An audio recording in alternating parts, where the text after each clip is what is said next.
sa LTO. Tanggal na yung pinto. So kunin mo na lahat yan. Thank you. Thank you. Ayan mga kalakbay, okay na. So total na nagastos ko.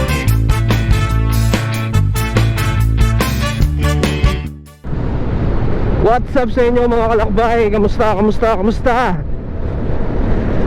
Ngayong araw pupunta tayo ng Camp Karingel doon sa may HPG para mag-request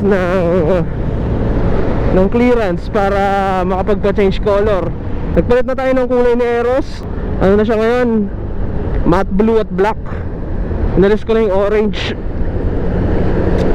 Ang dami kasing kamukha nito. Nililitan ko yung V tsaka Z na fairings niya ng matte black. Nung isang beses kasi nagpark ako doon sa may SM. Grabe, 4 kami magkakatabi para parehas ng kulay.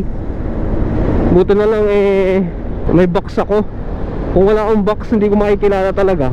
Para parehas So hindi ko abisado yung process kung paano siya nag-work. Nagbasa-basa lang ako. So kailangan mo ng affidavit. Yung affidavit na yun pwede mong kunin doon mismo sa loob ng HPG. Tapos may babayaran kang 300 pesos, parang processing fee, gano'n. And then once na okay na, stencil na. Tapos pagka kumpleto na yung proseso doon, pwede mo na siyang dalhin sa LTO.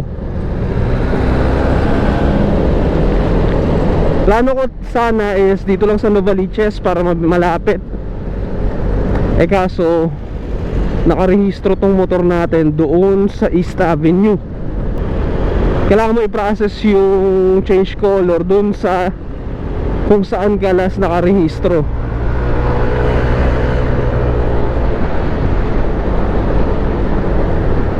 Kaya dito ko sa Karingel gagawin para madali tayo makapunta ng LTO East Avenue. Bago rin pala tayong gloves mga kalakbay. Nakabili ko dun sa sale ng Moto World. Orig na kumine. Binibreak in ko pa, medyo masikip. Hindi ko alam kung mali yung size ko. Pero parang okay naman. Alright, malapit na tayo.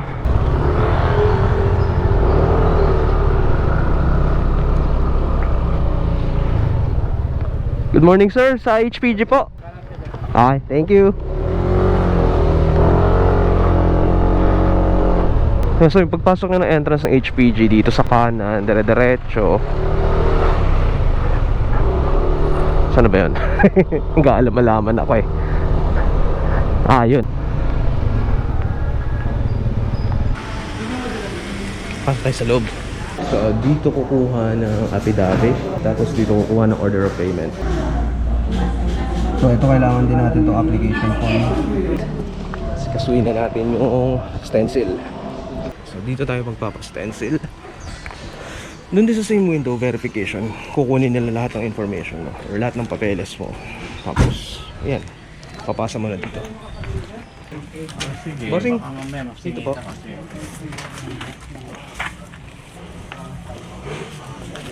Original, para mo original mo. Ano to? Change color lang? Change color lang sir. Sa akin din nakapangalan. Ito yung pinalitan natin, yung Z. Tsaka itong unahan na B. Hintayin na lang natin mag-stencil, then tanong natin yung next na process. Yung stencil. Engine number, chassis number ba to? Engine number. Engine number. Stencil din. Yan, kailangan talaga tanggalin daw yan. Para sa tampering no? Strip sol ba to? Strip sol. Ayun, tanggal na yung pintura, scrape na. Hindi ko na pipinturahan yan, ko na yung ganyan. Oo, pwede naman. Hindi naman magkakalawang yan no? Mangingitim lang siya. So ayun mga kalakbay, tapos na ang proseso dito sa HPG. Antayin na lang natin yung clearance, which is 3 days from now. Bali babalik pa ako dito ng Monday.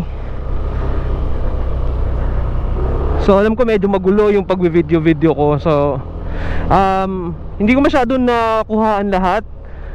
Ito na lang, explain ko na lang kung paano, tapos i-insert ko na lang yung ibang footage. So yun, ang una nyong gagawin is kumuha kayo ng affidavit of change color. Dun sa loob yun mismo, meron sila doon sa gilid. Tapos habang pinaprocess yun, humingi na rin kayo ng order of payment doon sa may counter. Babayaran yung order of payment na yun sa land bank.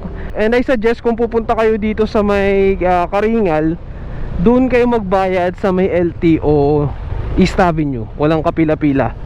Hindi ko lang na-vlog kanina, pero ang tawag nito, ang dami ko napuntahang land bank, por mahaba yung pila. Pagdating doon, ako lang yung tao. Pagkatapos magbayad sa land bank, balik kayo ng Karingal. Tapos doon sa may copying, sa may nagpo-photocopy, o-photocopy nyo yun, pati yung ORCR nyo, pati ID or lisensya nyo, sama nyo na. Pagka photocopy ng resibo, ORCR, tsaka lisensya or valid ID, bumili na rin kayo ng application form. Dos ata isa nun or tres. Tapos fill out nyo yun, pasa nyo dun sa counter, then ibabalik din sa inyo agad yun para dalhin doon sa mag-stencil. Then from stencil, yun na, pagka stencil, yun na, kukunin na yung chassis number, engine number. Tapos yun nga, tatanggalin yung pintura ng chassis number, which is masakit sa puso. Pero hindi naman daw kakalawangin yun, sabi nung nag-strip kanina ng kulay ng pintura. Okay lang daw yun. Pabalikan ko na lang kayo para dun sa next step, which is pagpunta sa LTO. Several days later. So yun mga kalakbay, dito na ulit tayo, no? I-claim na lang natin, antayin na lang natin yung papeles. Ito na mga kalakbay, nakuha na natin. Diretso tayo LTO. LTO na tayo. Daming sasakyan. Doon nakaparada si Eros. Nakahamba lang. Mamaya lilipat ko yan, walang pwesto eh. So galing doon sa labas, dumaan sa inspection, tapos kukunin lahat ng papers, tapos diretso kayo dito sa cashier. Window L. Aantayin tawagin. Waiting na tawagin.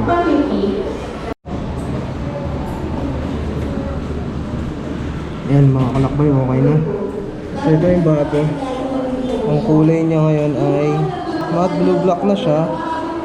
Ito yung luma, matte blue orange.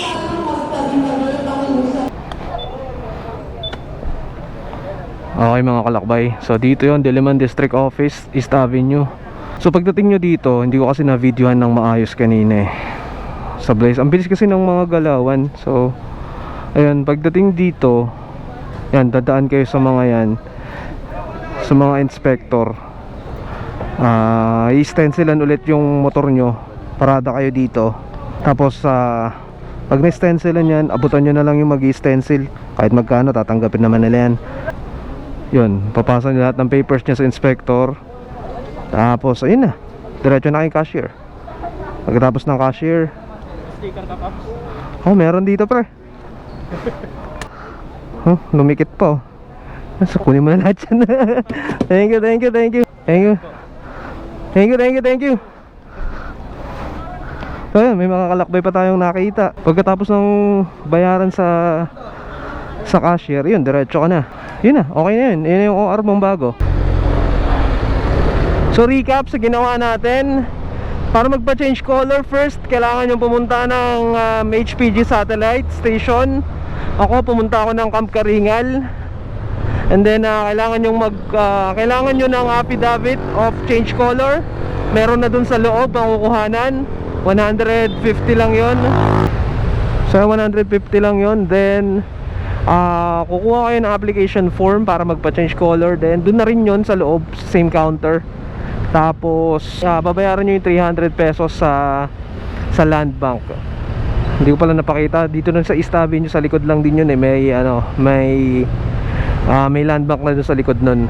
Kung galing kayo ng Camp Karingal, mas mabilis talaga kung dito kayo sa East Avenue magbabayad. Then after nyo magbayad, bumalik kayo ng HPG, bigay nyo yung resibo, pa-photocopy nyo. Magpa-photocopy na rin kayo ng dalawang ORCR, dalawang copy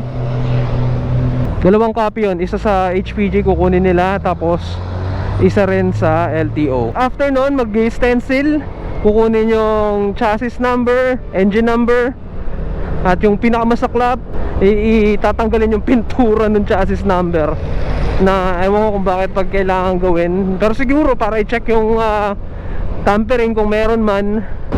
After stencil, antay-antay ka lang din dun kasi kukuhanan ka ng picture kasama yung hepe ng HPG doon sa satellite na yon or sa branch na yon. Tapos ayun na, so surrender mo na yung papeles mo. Antay ka ng 3 araw.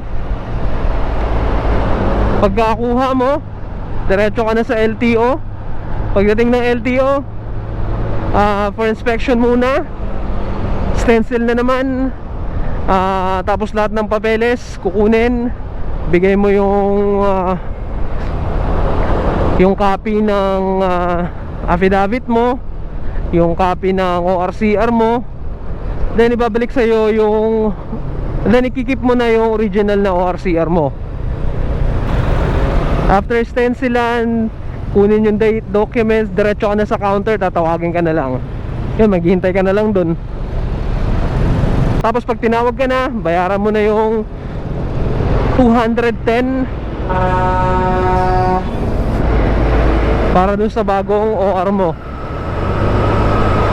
So all in all, ang nagastos ko, 150 pesos para sa affidavit, 300 pesos para sa application ng change of color, tapos 210 sa LTO para dun sa bagong OR. So total na nagastos ko is 660. Lahat-lahat na yon. Oras lang talaga yung kalaban mo. Ang inalok sa akin, napakamahal, 3.5. With appearance yun ha. So ganun pa rin yun, ako pa rin ang pupunta doon. Pag non-appearance, hindi ko lang alam kung magkano. So much better, ikaw na lang ang maglakad para alam mo kung paano nag-work yung process. And sorry kung hindi ko na video na maayos yung mga proseso. Pakabilis kasi, ang bilis ng galawan. Yung mga tao, ang bilis ng dating. Tapos ayun mo na, nagsisiksikan na. Kaya hindi ko na video na maayos kasi umiiwas ako eh.